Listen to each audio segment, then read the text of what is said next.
I never thought I'd be the guy posting something like this, but here I am, sorting through the wreckage of what I thought was a solid marriage. My wife, Emily, has always been a bit of a troublemaker, but I figured she was just a bitchy girl who loved stirring the pot. We met in college, got married after grad school, and for a while it seemed like we had a good thing going. I was a researcher, working on my PhD, and Emily was supportive most of the time. But I started noticing little things that didn't add up. At first, it was just her being distant. She'd stay out late, say she was at a friend's house, then not answer her phone, or she'd be particularly defensive whenever I asked about her whereabouts. I brushed it off as paranoia or maybe she was just stressed. But then I started noticing her phone changing. She'd delete messages, hide her screen when I came close, and her stories on social media started to look suspicious. I'd catch her in little lies, just small stuff, nothing huge but enough to make me feel uneasy. I remember one night I came home early from the lab and found her sneaking out the back door. She said she was going to a yoga class, but I smelled perfume on her that I didn't recognize. That was the first real inkling that something was wrong. Then there was the day I saw her acting strangely around my advisor, Dr. Martin, yes, my own PhD advisor. I'd invited him over for a study session, just a casual thing, but I noticed Emily acting weird around him. She was giggling more than usual, leaning into him, and I could see her touch his arm a little too often. It was subtle, but I knew that kind of flirtation. Still, I told myself I was overreacting, but that wasn't the end of it. I'd also noticed Emily getting more aggressive about things she used to care about, like my career. She started criticizing my work, saying I was wasting my time, and she'd make snide comments about my focus on the dissertation. Honestly, I thought maybe she was just stressed too, until I found out what she was really up to. One evening, I decided to check the security footage from the university building after hours, just to see if I could spot her coming or going late at night. I was suspicious because her phone was acting even more secretive lately and she was sneaking around. I had full access to the university's security system. It's not exactly hard if you're a researcher with privileges. I set up my laptop, caught the footage from last Tuesday night, and what I saw made my stomach drop. There, in the restricted areas, places she had no reason to be, she was with someone. Not just anyone, but Dr. Martin's assistant, Lisa. They were in the archives room, whispering, touching, doing what I can only describe as having sex on the security footage. I couldn't believe what I was seeing. My wife, Emily, in the university's restricted zone with my own advisor's assistant during late hours. It was like something out of a damn soap opera. My mind raced. How long had this been going on? Had I missed signs? Did she lie about where she was going all those nights? I was furious but mostly hurt. This wasn't just cheating. This was a complete betrayal of everything I thought we had. I felt like I didn't even know her anymore. I remember staring at the screen, feeling the blood drain from my face. All these years I worked so hard trying to build a future with her, and she was out there, secretly with someone else while I was just blindly trusting her. I had to see her in person, confront her. That was the next step, but I knew it was going to be ugly. The truth was out now, and I wasn't sure I could ever look at her the same way again. I stayed up all night after seeing that footage. The images kept replaying in my mind, Emily and Lisa in that restricted room doing what they were doing like they had some kind of secret club. I couldn't believe it. My wife, my partner, was cheating with my own advisor's assistant, right under my nose, in the place I trusted most. It felt like my whole world was crashing down. I kept asking myself how I didn't see this coming, how I missed all the signs, or maybe I just refused to see them. Part of me wanted to believe she was innocent, that maybe it was just a fling, a mistake. But deep down, I knew better. It was more than that. It was a full-blown affair. The thought of confronting her that morning made my stomach turn. I had dozens of questions, but I knew that whatever she said, it wouldn't be honest. When she finally came home, she was acting as if nothing had happened, as if she hadn't been caught on camera. She strutted around the apartment, bitchy and defensive, trying to brush everything off. I asked her point blank if she'd been cheating on me. That's when she started lying, Some bullshit about how I was overreacting, that I was paranoid jealous. She threw in that classic line, "You're just insecure and I don't have time for your drama." I could see the contempt in her eyes, the way she dismissed my feelings like I was some crazy guy. I could feel the boiling anger inside me. I wanted to explode, call her out, scream at her, tear her apart with words. But I stayed calm, at least on the outside. Inside, I was a mess. I'd never felt so betrayed. By someone I loved, by her lies, by her sneaking around with a man who was supposed to be helping me with my damn dissertation. I kept asking myself what I did wrong, what I could have done differently. But honestly, I knew I was just being played. She always had a bitchy, manipulative streak, and now I saw it for what it really was, pure selfishness. She didn't care about me, not really. She was just using me for her own entertainment, her own ego boost. That night I couldn't sleep. My mind kept racing. I replayed every moment I thought was normal, her kisses, her smiles, how she'd sometimes be cold and distant. I started to realize that maybe the Emily I married was just a facade, something she put on to keep me fooled. The woman I thought I knew was gone, replaced by this cold, lying stranger. I felt humiliated, angry, and just plain heartbroken. I had spent years building a future, believing we had something real. Turns out, it was just an illusion. I wondered how she managed to lie so convincingly, how she could pretend everything was fine while she was out there, screwing around. The worst part was feeling so powerless. I had no proof at first, just gut feelings, suspicions, and then that damning footage. But even with the evidence, the confrontation was still something. I dreaded. She's the kind of woman who'd lie until she got what she wanted. Still, I knew I couldn't ignore it anymore. The betrayal wasn't just about the sex, though that was bad enough. It was about trust, respect, everything we'd built. I felt like I was standing at the edge of a cliff, ready to fall, unsure if I could pick myself back up. But one thing I knew for sure, I couldn't keep pretending like everything was fine. I had to face her, and I had to decide what to do next. The day I confronted Emily was one of the most intense moments I've ever experienced. I couldn't keep it inside anymore. All the rage, hurt, and betrayal boiled over, and I knew I had to hear the truth from her mouth, even if I already knew what it would be. I told her I saw the footage, showed her I knew about the affair. Her reaction was classic Emily, defensive, bitchy, full of lies. She started with the usual crap, "You're overreacting. It's not what it looks like. And you're just jealous because I'm more successful than any of your dumb research projects." She tried to paint herself as the victim, saying she was stressed, that I was accusing her unfairly, trying to manipulate her. But I wasn't buying it. I saw the woman she was becoming, the woman who was willing to cheat, lie, and manipulate her way out of trouble. Her excuse was that it was just sex, that it didn't mean anything, that they were just bored and lonely. That she loved me, but she needed some excitement, some validation. That her affair with Lisa was just a mistake. I remember feeling like my entire world was collapsing around me.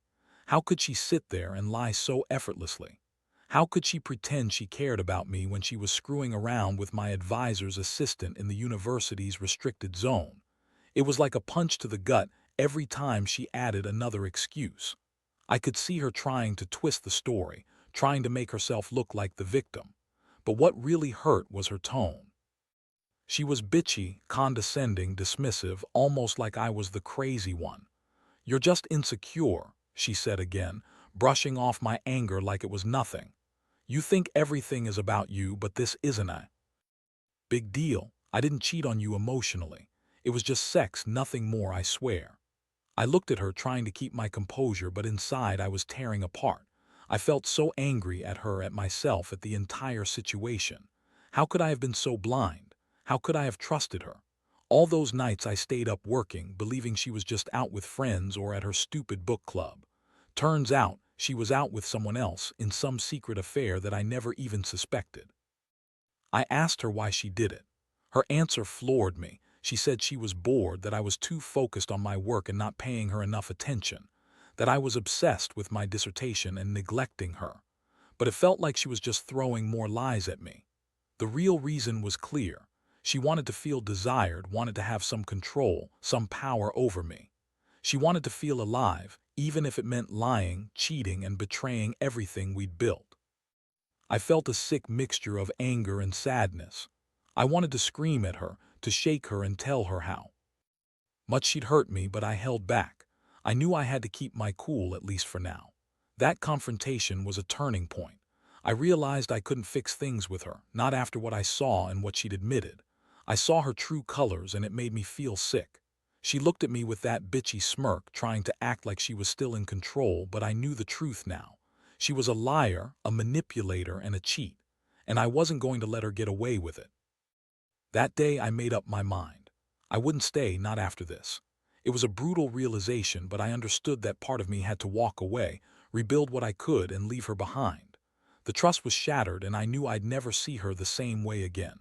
From that moment on, everything changed. After the confrontation, I felt numb. Honestly, I expected some kind of big meltdown from Emily, maybe tears or guilt, but she just stood there looking smug like she'd already won. That bitchy smirk she had on her face made me furious all over again. I could see she thought she was clever, that she had the upper hand because she was still lying, still trying to deny the full extent of her betrayal. But I wasn't going to be fooled anymore. I told her I wanted her out, that I couldn't stay in the same space with someone who had lied to me, cheated on me, and disrespected everything we'd built. She scoffed, said I was overreacting, and started throwing more bullshit about how I was jealous, insecure, and that I was ruining everything. That was the moment I realized I had to get serious. I started planning my next steps. I knew I couldn't stay with her, not after seeing that footage. I didn't want to live in a lie, and I definitely didn't want to keep pretending that everything was okay. I had to think about my career, my mental health, and my future. So I told her to pack her things. She could go to her sister, or whatever she wanted, but I was done. I told her to leave that same night. She yelled, called me names, said I was being unreasonable, but I didn't care. The only thing I cared about was getting her out of my life. That night I started to feel the full weight of what had happened. My heart was aching, but at the same time there was a strange sense of relief. I finally saw her for what she was, a lying, manipulative woman who was willing to betray everything for a quick fuck. Still, I couldn't shake the sadness. I kept thinking about the good times, about the future we'd planned, and how it was all gone now. It felt like I'd been punched in the gut. I kept asking myself how I missed all the signs, how I was so blind to her true nature. The next few days were a blur. I kicked Emily out and she left with a suitcase full of clothes, still trying to argue her case, still trying to blame me for everything. But I didn't listen. I knew I had to start rebuilding my life from scratch. I felt angry at her, yes, but also deeply hurt. I'd trusted her, loved her, and she had thrown it all away. It was like waking up from a nightmare. Every time I thought about her, I'd get the sick feeling of betrayal, but I also knew I had to move forward. I couldn't let her define me or ruin my future. In the days that followed, I made a conscious decision to focus on myself, to let go of the pain, the anger, and the betrayal. I started therapy, trying to process what had happened. I threw myself into my research, worked longer hours, and slowly I began to rebuild my sense of self. I realized that I deserved better, someone who wouldn't lie, cheat, and manipulate me. That's when I started to understand that sometimes the biggest act of strength is walking away from someone who doesn't value you. And honestly, that's what I'll always remember from this. I was strong enough to finally see the truth, even if it shattered everything I thought I knew. Moving on hasn't been easy, and I won't pretend that it suddenly feels better. There are days when I wake up and think about what I lost, my trust, my future, the woman I thought I married. The worst part is knowing she lied so effortlessly, so convincingly, for so long. I keep replaying the footage in my head, trying to understand how someone could be so reckless and hurtful. Honestly, I feel a mix of bitterness and relief. Bitterness for what she did, relief that I finally saw her true colors and got out before things got even worse. I've started focusing on rebuilding myself, piece by piece. I've cut all contact with her, blocked her on social media, changed my phone number. I don't want to see her, hear from her, or even think about her. Whenever I do, I remind myself that I deserve someone who respects me, who is honest and faithful. That has become my new mantra. I've also realized that I was giving her too much power, power over my emotions, my self-esteem, my future. No more. I'm taking that back little by little. It's a process, and honestly, I still have days when I feel like I'm stuck in the mud, but I'm trying. The biggest lesson I've learned is that betrayal comes in many forms, and sometimes the worst betrayals are the ones that hide behind a mask of normalcy. Emily was so good at pretending she was the perfect wife, the supportive partner. But behind that, she was just scheming and lying. It's a wake-up call for anyone. Out there, trust is fragile, and you should never ignore the signs of someone's true character. If someone shows you who they really are, believe them the first time. Don't brush it off, don't make excuses. Because once the trust is broken, it's almost impossible to get back. Now, I'm slowly trying to piece my life back together. I've started dating again, cautiously. I don't need another Emily or some fake person pretending to be perfect. I want honesty, loyalty, and someone who cares about me, not just what I can do for them or how they can manipulate me to feel better about themselves. I still get angry sometimes, especially when I think about the things she said to try and justify her actions. But I also feel stronger, like I finally took control of my life again. Honestly, if I could give one piece of advice to someone in my position, it would be this: be honest with yourself. Recognize the signs early and don't ignore the gut feelings. People will lie, cheat, and manipulate, and you don't have to suffer through it. Cut ties, walk away, and focus on healing. Because no matter how much it hurts now, time does heal, and someday you'll see that you're better off without the person who betrayed you. You just have to be brave enough to face the truth and move on. Looking back now, I realize that this whole ordeal has changed me in ways I never expected. I used to think that love meant trusting blindly, believing in the best about someone, but I've learned that trust is something you have to earn every day. Emily's betrayal was a brutal lesson in that. It showed me how fragile relationships can be, how easily they can be shattered by lies and selfishness. But it also taught me the importance of self-respect. I refuse to let someone else's betrayal define my worth. I've come to understand that sometimes walking away is the bravest thing you can do. It's not weak, it's necessary. Because staying in denial or trying to salvage something that's already broken only prolongs the pain. I won't lie, I still have moments where I get angry, where I miss the person I thought she was. But those moments are fewer and far between now. I'm focusing on myself and my future, rebuilding piece by piece. I've started to reconnect with old friends, rediscover hobbies I had abandoned, and pour my energy into my career. It's amazing how much room there is for growth after such a devastating blow. Now I see my experience as a warning and a lesson. Trust is fragile, and people will often hide who they really are until it's too late. But the most important thing I've learned is that I don't need someone like Emily in my life. I deserve honesty, loyalty, and respect, and I won't settle for less. I've realized that the pain of betrayal, as intense as it is, can be a catalyst for growth. It forces you to see things clearly, to reevaluate your boundaries, and to prioritize your own happiness. So, to anyone reading this who might be going through something similar, know this: you are not alone. Betrayal cuts deep, but it also opens your eyes. Take the time you need to heal, don't rush the process, and remember that better days are ahead. The scars will fade, and one day, you'll look back and see how far you've come. Life doesn't stop because someone else was selfish and dishonest. It keeps moving forward, and so should you. Stay strong. Hold on to your self-worth, and don't let anyone steal your happiness.